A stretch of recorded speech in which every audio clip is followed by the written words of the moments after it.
This book has made me want to get a tattoo saying Ichigo Ichie. I'm really trying to step into my Ichigo Ichie era because I really think it's such a peaceful era to be in where you can really enjoy and savor every moment you live. Ichigo Ichie is a Japanese philosophy that highlights the importance of the present moment. It often gets translated to one time, one meaning, but I really like the translation of one chance in a lifetime. And it's really based in the appreciation of simplicity and the acceptance of imperfection and the impermanence of life. The book really breaks down a way I have never thought about emotions. It says that if you're angry, you're actually living in the past because you're angry about something that has happened. If you're sad, you're also in the past because you're sad about something you didn't get, maybe something went wrong, but it's something about the past. And if you're fearful, it's because you're living in the future. You're projecting yourself into the future of what it will be and what it won't be. While happiness is the only emotion you can experience in the present. So to be happy, you must be present. You must be aware and conscious of the present moment. You must savor this moment. And this is not about not being sad and not being angry and not being fearful ever. This is not about ignoring those feelings. This is about recognizing them as fleeting, because Ichigo Ichie is really about appreciating the impermanence of life. Every single moment is impermanent. It will never come back. You are too concerned with what was and what will be. There's a saying, yesterday is history, tomorrow is a mystery, but today is a gift. That is why it is called the present.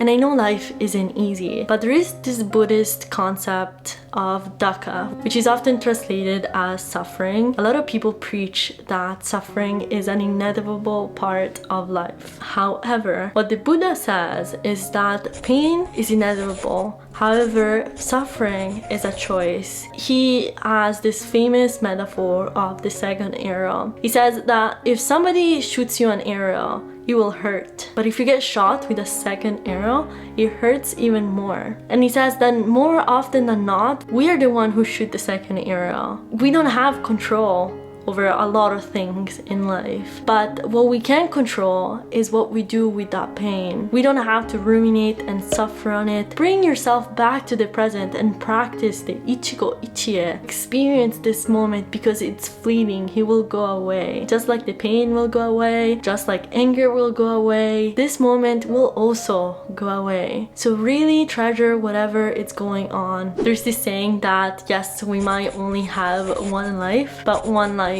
is enough if you do it right. So the book talks about a couple ways you can embrace this Ichigo Ichie lifestyle. One of them is to sit and wait. Don't try to control things, don't ruminate on the past, don't ruminate on the future. Just sit and wait for the situation to unfold itself. And I'm not saying don't do anything, don't work on your goals. No, I'm not saying that. You keep working on the things you're working on, but don't focus on the things you don't have control over. Just sit and wait on them. Let go of your expectations. And this is not to say like don't have expectations for yourself, don't have goals for yourself. No. What I mean by expectations, I mean the expectations you have for others, for things. So you know when you're given a gift that it's in a box, and in that box there could be anything. So your imagination run wild. All the things that you want, that you desire, they could be in the box. You don't know what's in the box, so you have the expectation of it containing something you truly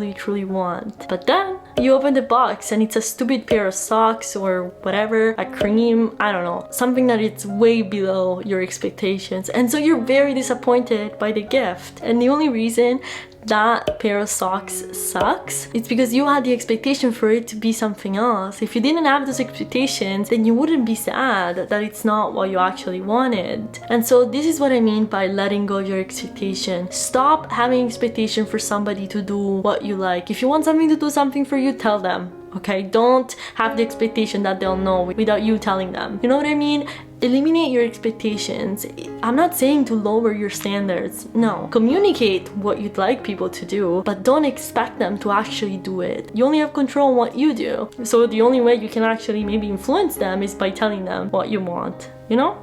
So let go of your expectations. Celebrate your wins. And I'm telling you, this has completely changed my life. I used to never celebrate my wins, but actually celebrating things that happen in the moment when they happen with joy and recognizing the hard work you put in, giving yourself a pat on the shoulder. You know what I mean? It really brings you back in the moment and it makes you appreciate yourself. Because people who are driven, you know, they achieve a goal and move to the next and move to the next and move to the next and never actually stop to appreciate the moment they're in. And that's so beautiful to actually recognize that for yourself, and honestly it will make your life so much better. I made a whole video about this if you'd like to check it out. Focus on one thing at a time. This is very important because a lot of us think that, you know, we're so smart, we can multitask, we can focus on different things at the same time, but actually that's not true. So many recent studies have shown that multitasking, it's actually not a thing. Your brain can fully focus on one thing at a time, or it can focus on two things at a time if they take two different parts of your brain. You